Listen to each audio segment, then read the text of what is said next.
네, 반갑습니다 여러분들. 오늘 팀런 낚시 A부터 Z까지 한번 배워보도록 하겠습니다. 무늬오징어 에깅 장르는 캐스팅 게임과 시야 좋죠. 팀런 게임으로 나뉘는데, 팀런 낚시는 무늬오징어 에깅 낚시 장르 중에 하나로 주로 선상 낚시에서 행해지는 낚시 방법입니다. 도보라든지 방파제에서 하는 캐스팅 게임과는 엄연히 다른 낚시 장르라고 볼 수가 있는데요. 오늘은 좀 더 쉽고 편하게 마리수를 할 수 있는 무늬오징어 팀런 게임에 대해서 장비부터 액션, 초보자들이 꼭 알아야 될 필수 조건까지 한번 알아보도록 하겠습니다. 자, 가시죠.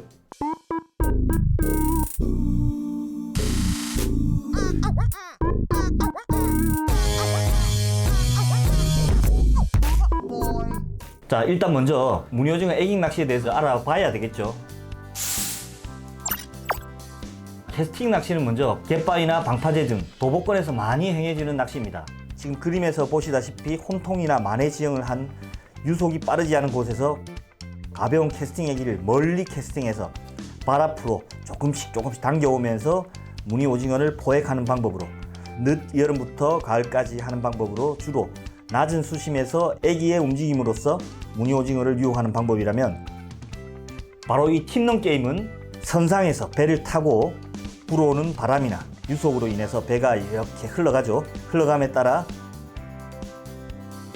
상대적으로 깊은 곳에 은신해 있는 오징어들이 있는 근처를 지나가면서 액션을 주어서 따라오게 만들어 바닥 근처에서 입질을 받아내는 낚시법입니다.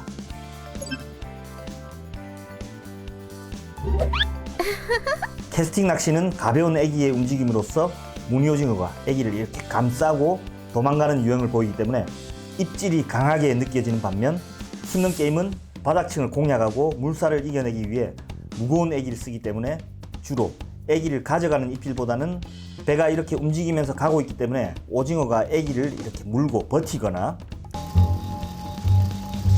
또는 애기를 물고 위로 상승하는 동작을 하여 시원한 입질을 받아보기 힘들기 때문에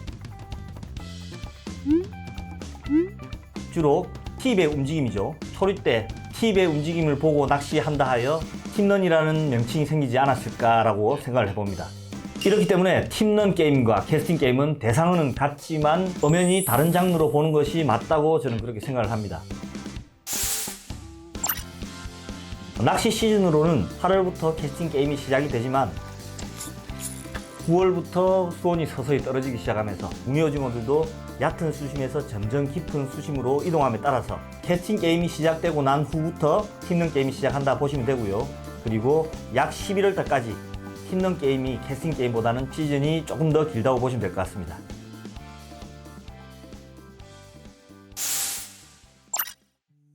지구온난화가 진행이 좀 됨에 따라서 수온이 전체적으로 상승하고 있습니다. 예전 같은 경우에는 제주도를 제외한 남부 지역, 통영, 거제권 일부 지역을 제외하고는 거의 팀런 낚시를 많이 하지 않았는데요. 이제는 남해 전 지역부터 9월부터는 이제 동해안, 포항을 기점으로 울진, 강원도까지도 팀런 낚시가 이제 유행처럼 번지기 시작하고 있습니다. 서해안을 제외한 대부분의 지역들이 이제 무늬오징어 사냥꾼이라고 볼 수가 있겠는데요. 영상을 찍고 있는 지금은 모르겠지만 앞으로 한 4, 5년 정도만 더 지난다면 이 팀런 낚시가 갑오징어, 쭈꾸미처럼 전국적인 낚시 장르가 되지 않을까라고 저는 생각을 하고 있습니다. 영업점이 많은 곳들을 제가 포진해서 설명을 잠깐 드릴 텐데요. 자, 먼저 동해권 같은 경우에는 주요 포인트는 바로 포항입니다. 포항에서부터 시작해서 경주, 울진 위쪽으로는 강원도 영업점들이 있습니다. 그리고 남해권 같은 경우에는 바로 거제 통영권이죠. 거제 통영권에는 어마무시하게 무늬오징어 팀런 선사들이 많이 포진해 있고요. 그리고 여수권은 바로 금오도입니다. 금오도권, 거문도권, 남해권은 이렇게 집중적으로 주요 포인트들이 포진이 되어 있습니다. 오후 4시부터 새벽 2시까지 출조하는 점들이 거의 대부분이거든요. 가격으로는 거리에 따라 조금씩 다르긴 하겠지만 평균 선상선비 11만원부터 16만원까지 가격 차이는 다양하다고 볼 수가 있습니다. 제일 중요한 낚싯대 얘기 한번 해보도록 할게요. 팀런 낚싯대는 캐스팅 낚싯대와 다르게 초리대 끝이 낭창한 것이 기본입니다. 그에 반해서 애기의 무게가 무겁기 때문에 허리 힘은 강해야 됩니다. 다른 낚싯대와 비교를 하자면 선상 카고 낚싯대, 허리 힘은 강하고 끝은 낭창하고, 또는 선상 이카메탈 낚싯대, 무거운 봉돌을 달고 끝은 낭창한 이런 식의 낚싯대라고 보시면 될 것 같고요. 선상 전용 낚싯대이기 때문에 길이는 보통 6피트 대를 가장 많이 선호합니다. 7피트 대의 팁런 낚싯대는 많이 없는 걸로 알고 있어요. 작게는 5피트까지 나오고 있고요. 초반 시즌에는 25g 같은 가벼운 애기를 쓰기 때문에 길이가 좀 짧은 볼락 로드까지는 허용이 가능하다고 생각이 됩니다. 하지만 전용 낚싯대를 쓰시는 것을 100% 추천드립니다. 낚싯대 종류 역시도 저가부터 고가까지 상당히 다양합니다. 대표적으로 초보분들이 입문할 때 쓰시는 낚싯대들은 아부가르시아, 그리고 NS 다크호스 시리즈를 시작으로 바낙스, JS 컴퍼니, 그리고 다이와 에메랄다스 시리즈, 시마노 세피아 시리즈를 가장 많이 선호하는 편입니다. 초보분들 입장에서는 제가 하나 딱 이거 사세요 하면 꼽아드리면 좋겠지만 전체적인 흐름으로 봤을 때는 이 중에서 다이와 에메랄다스 시리즈가 있습니다. 이 시리즈 역시 가격 폭이 10만원대부터 60만원, 70만원대까지 가장 다양하고 무난한 시리즈로 가장 곽광받는 시리즈가 아닐까라고 생각합니다. 나는 너무 싼 것도 싫다, 그리고 너무 비싼 것도 그렇다 할 때는 다이와 에메랄다스 시리즈가 가장 욕 안 들어먹고 지가격 할 수 있는 가장 무난한 시리즈가 아닐까, 그리고 많은 분들이 선택하는 게 아닐까라고 생각이 됩니다. 낚싯대의 팁들은 낚시 장소에 따라 좀 다르긴 합니다. 초리대는 보통 라이트대 또는 ML대, 미디엄 라이트를 가장 많이 선호하는 편입니다. 팁런 낚시에서는 팁이 상당히 중요합니다. 근데 초보자들이 사용할 때는 사실 팁이 낭창한 게 입질 파악에 가장 용이합니다. 하지만 낭창하기만 한다면 또 다른 약점이 있습니다. 바로 낭창한 낚싯대에 이렇게 액션을 주게 되면 원줄이 올라타서 팁을 감아버린다는 그런 단점이 있습니다. 자, 이렇게 되면 아무래도 초리대 파손의 위험이 상당히 높아집니다.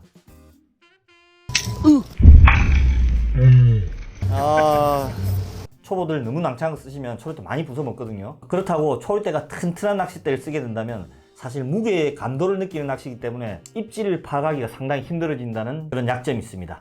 자, 그렇기 때문에 제 개인적인 생각은 초보시라면 낭창한 낚싯대와 또 무거운 애기를 써야 되는 좀 튼튼한 낚싯대, 부담이 되지 않으신다면 2대 정도 가지고 계시는 것도 좋다, 이렇게 생각을 합니다. 자, 그 다음 릴이죠. 릴은 보통은 2500번부터 3000번의 스프링 릴을 기준으로 합니다. 릴은 드랙 조절을 미세하게 하는 부분이 좀 많기 때문에 최소한의 금액 10만원 이상의 릴을 권해드립니다. 그렇다고 너무 싼 릴은 안 된다는 건 아니지만 그래도 가격이 조금씩 올라감에 따라서 드랙의 미세 조정이 가능하기 때문에 10만원 이상의 릴을 추천드립니다. 특히 루어 전용 릴이 있죠. 셀로 스포를 가지고 있는 루어 전용 릴을 쓰시면 합사를 하나 사더라도 여러 번 감아서 쓸 수 있는 장점이 있기 때문에 릴은 합사 전용 또는 셀로 스프를 가지고 있는 스프링 릴을 쓰시는 걸 권해드립니다. 보통 많이 쓰는 통상적인 릴에 대해서 한번 알아보도록 하겠습니다. 보통 많이들 쓰시는 릴들은 시마노, 울테그라, 루비아스, 벤키시, 그리고 다이와 에메랄다스 시리즈를 보통 많이들 쓰십니다. 끝판왕, 이제 더 이상 올라갈 데가 없는 가장 비싼 릴들은 다이와 이그지스트, 그리고 시마노 스텔라 등이 거의 끝판왕이라고 보시면 될 것 같아요.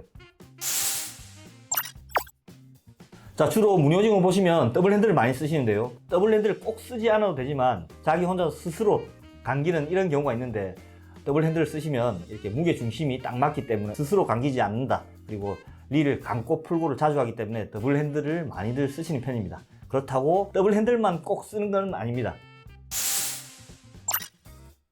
자, 다음은 원줄입니다. 원줄은 합사를 기본으로 하며 쇼크리더는 거의 필수로 하신다고 보시면 될 것 같아요. 두께는 보통 0.6호부터 1호까지를 많이 쓰시는데요. 얇은 줄일수록 입질의 감도가 뛰어납니다. 하지만 밑걸림 생겼을 때 한 방에 그냥 터져버리는 경우라든지 여슬림에 상당히 취약하기 때문에 얇으면 입질 감도는 좋지만 밑걸림에 상당히 취약하다는 단점이 있는데요. 평균은 0.85를 많이 쓰고요. 좀 잘하시는 분들, 숙련자들은 보통 0.6호를 많이 쓰시더라고요. 그리고 좀 두껍게 쓰시는 분들은 1호까지 쓰시긴 합니다. 하지만 저는 개인적으로 0.6호 정도를 추천드립니다. 합사의 종류는 워낙 가격이 다양하기 때문에 제품군에 대해서는 설명을 드리지 않도록 하겠습니다. 쇼크리더 같은 경우에는 보통 2호에서 3호가 가장 적당합니다. 무늬오징어 애깅 낚시 같은 경우에는 일단 챔질도 많고 그리고 샤크리가 많기 때문에 너무 단순한 매듭법보다는 빠르게 할 수 있고 강력한 6화탄 매듭 정도가 적당하지 않나, 이렇게 생각이 됩니다. 바로 다음은 애기입니다. 캐스팅 애기와 팁런 애기는 아까 말씀드렸다시피 장르가 다른 것만큼 애기의 모양도 다릅니다. 얼핏 보면 생긴 게 똑같이 생겼지만 바로 고리가 앞에 달려있고 고리가 위에 달려있다, 요 차이에서 보시면 될 것 같은데요. 캐스팅 애기 같은 경우에는 입 주위에 이렇게 고리가 달려있어서 애기의 액션이라든지 움직임을 조절하기 위해서 이렇게 고리가 앞에 달려있다면, 팁런 애기 같은 경우에는 바로 버티컬 낚시라고 합니다. 위에서 수직으로 내려서 하는 낚시이기 때문에 이렇게 떨어진 다음에 액션을 주고 나면 수평을 유지하기 위해서 머리 윗부분에 고리가 달려있는 게 바로 더 특징이라고 보시면 될 것 같아요. 팁런 애기는 보통 2.5, 25g을 기준으로 해서 3호, 3.5, 호수의 크기는 바로 크기입니다. 애기의 크기가 점점 커질 수가 있고요. 무게는 35g까지 좀 다양하게 나오고 있습니다. 보통 2.5, 25g부터 3.5, 30에서 35g이 가장 많이 출시되고 있습니다. 애기는 워낙 제품군이 다양하기 때문에 색상별, 크기별로 다양하게 준비하시는 게 그래도 낚시하는 데 큰 도움이 됩니다. 자, 그리고 또 하나 더 팁입니다. 무늬오징어 애기 같은 경우에는 다른 애기들 있죠. 한치 애기라든지 왕눈이 애기라든지 다른 장르에 비해서 애기 크기가 좀 더 큽니다. 그렇기 때문에 애기 태클 박스가 분명히 필수로 있어야 되는데요. 자, 여러분들도 사실 때 나도 애기 많이 샀으니까 태클박스 하나 사야지 해서 애기 태클박스 찍고 검색을 하시면 분명히 낭패를 보게 됩니다. 무늬오징어 전용 태클박스를 구입을 하셔야 됩니다. 자, 이렇게 검색을 하실 때도 무늬오징어 팁런 전용 태클박스라든지 애기 케이스라든지 이렇게 검색을 하신 다음에 구매를 하셔야지, 그냥 하시면 작아서 안 들어가는 경우가 생기니까 꼭 유의해 주시면 좋을 것 같고요. 이제는 팁런 웨이트입니다. 초반 시즌에는 얕은 수심에서 보통 10m 이내권에서 팁런이 시작이 된다면 점점 수온이 떨어짐에 따라 무늬오징어들도 조금씩 깊은 곳으로 들어가거든요. 그렇다 보면 수심이 깊고 유속이 빠른 곳에서 낚시를 하기 때문에 팁런 애기의 무게만으로는 사실 바닥을 찍기가 힘들어집니다. 팁런 마스크, 팁런 웨이트를 사용하게 되는데요. 예전 같은 경우에는 다이와 시마노, 듀엘 같은 이런 회사들에서 애기를 집중적으로 만들었기 때문에 본인들 회사 전용 애기 마스크, 애기 웨이트 종류들을 출시했는데 이 회사들이 다르기 때문에 서로 공용으로 쓸 수가 없습니다. 자, 그렇기 때문에 요즘에는 이렇게 팁런왕, 후지또 팁런왕 같은 이런 좋은 제품도 많이 나와 있으니까 요즘에 이런 마스크 유행이 가장 선호하는 마스크 유행이라고 보시면 될 것 같아요. 저도 낚시하다 다니다 보니까 거의 대부분 이거 하나씩 안 들고 있는 분들이 없더라고요. 무게 종류는 10g부터 30g까지 좀 다양하게 준비를 하시는 걸 추천드립니다. 혹시 물이 너무 빠른데 도저히 달 게 없어가지고 바닥을 못 찍는 그런 경우를 대비해서 무게별로 여러 종류 구비하시는 게 좋을 것 같습니다. 참 많죠? 준비할게요. 실제 낚시에 대해서 조금 얘기를 해드리도록 하겠습니다. 백문이 불여일견이라고 했습니다. 사실 저 영상 보면서 머릿속으로 상상훈련 하는 것보다 실제 한번 가서 겪어보는 게 가장 좋은 방법이라고 생각이 되지만 이 팁런 낚시 같은 경우에는 초보 때는 바로 가면 그냥 쉽게 남들과 똑같은 조과를 내기가 상당히 힘듭니다. 몇 마리 했습니까? 빵마리, 여도 빵마리, 여도 빵마리. 드랙 조절도 쉽지 않고 샤크리, 우리 액션이라죠. 이 액션도 너무 쉽지 않은 게 현실입니다. 조그마한 팁을 하나 드릴까 합니다. 자, 첫째, 팁런은 바로 무게를 느끼면서 하는 낚시입니다. 팁 끝에 무게를 얼마나 잘 느끼냐에 따라서 이 조과가 차이가 날 수도 있다고 저는 생각을 하는데요. 애기가 바닥에 찍는 느낌을 바로 느낄 수 있어야 하고 팁으로 느끼는 무게를 감지할 수 있어야 합니다. 낚싯대에 따라 조금 다르긴 하겠지만 제가 볼 때는 완전 초보는 팁런 애기의 무게를 조금 웨이트를 늘리시는 게 내 무게를 감지할 수 있는 좀 빠른 방법이다, 이렇게 생각을 할 수가 있겠습니다. 고수들 같은 경우는 부드럽게 입질을 받아낼 수 있는 방법을 고수들이 선언을 하지만 초보 때는 일단 내가 무게를 느끼는 게 중요하기 때문에 팁런 애기의 무게를 늘려 보십시오. 자, 두 번째는 바로 샤크리, 바로 액션입니다. 초보 때는 이 드랙 조절도 쉽지 않고 그리고 샤크리 액션 하는 게 쉽지가 않습니다. 처음에는 낯설거든요. 드랙 조절에 대한 감을 익히기 위해서는 바로 옆에 있는 조사님들, 좀 잘하시는 것 같은 조사님들 계시면 드랙 조절을 부탁해 보시는 것도 큰 도움이 됩니다. 정말 큰 도움이 됩니다. 왜 그러냐면 드랙을 너무 꼭 잠그게 됐을 때 뭔가 입질이다, 챔비를 딱 하게 되면 다리만 툭 떨어져 나가버리는 그런 경우가 생기거든요. 그리고 너무 풀게 되면 바늘이 오징어에게 안 박히기 때문에 오징어가 금방 도망갈 수 있습니다. 조절도 상당히 중요한 부분입니다. 그리고 세 번째, 입질을 빠르게 느끼기 위해서는 중심점을 잡고 있는 게 중요합니다. 보시는 것처럼 낚싯대의 중심점을 이렇게 잡고 있으면 뭔가 앞에서 조금이라도 건들게 되면 입질이 감도가 좀 빨리 오게 됩니다. 하지만 하지 말아야 될 패턴, 문어낚시처럼 이렇게 옆구리에 끼고 오징어가 팡팡 가져가겠지라는 생각으로 하시게 되면 입질 느끼는 게 상당히 어렵게 됩니다. 팔로 움켜쥐지 마시고 손가락 끝으로 중심점을 잡으시고 낚시를 해보시면 좀 더 입질 파악에 도움이 될 거라고 생각이 됩니다. 네, 여러분들, 자, 오늘 무늬오징어 팁런 낚시 A부터 Z까지 한번 배워봤는데요. 아직까지는 대중적인 낚시는 아니지만 분명히 이 낚시 한번 빠져보시면 매력에 휩싸이게 될 겁니다. 저도 개인적으로 감성돔, 뱅에돔 낚시들 좋아하는 낚시 장르가 여러 가지 있지만 무늬오징어 애깅 낚시만큼은 재밌고 즐거워하는 낚시가 아닌가 싶습니다. 여러분들도 올 시즌 늦기 전에 나도 한번 올해 배워봐야 되겠다라고 생각하신 분들께 속 시원한 탈출구였길 바라겠습니다. 다음번에 또 이제 실전에서 큰 녀석 잡는 영상으로 보여드리도록 하겠습니다. 오늘은 여기까지 하도록 하겠습니다. 감사합니다.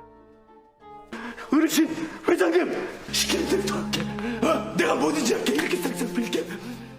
다